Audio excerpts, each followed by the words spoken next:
आज ही रेसिपी आपण उपवास स्पेशल बनवणार आहोत। अगदी शॉर्टकट रेसिपी आहे, पटकन होणारी आहे आणि फराळाच्या पदार्थांसोबत तोंडी लावायला उत्तम आहे। तर नमस्कार, स्वागत आहे तुमचे खमंग रेसिपीज कट्टा चॅनलवर।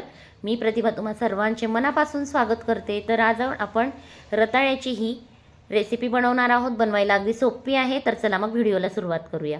300 ग्रॅम रताळी घेतलीत, स्वच्छ धुवून घेतलीत आणि जी वरची कोवळी साल आहे ती मी सुरीच्या साहाय्याने अशा प्रकारे काढून घेतली।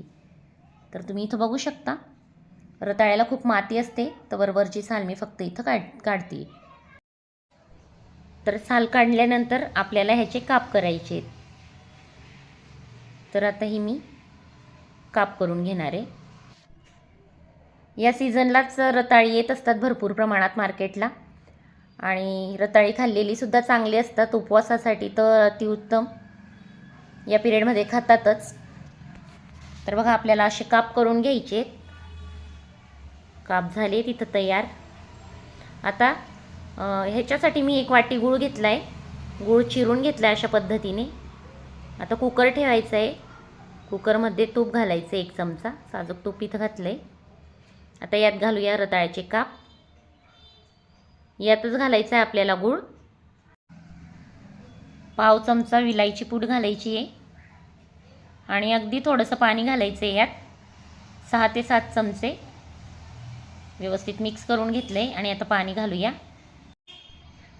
पाण्याची क्वांटिटी बघू शकता तुम्ही, अगदी थोडं पाणी घातलंय आणि लो टू मीडियम फ्लेमवर आपल्याला ह्याची 1 शिट्टी काढून घ्यायची।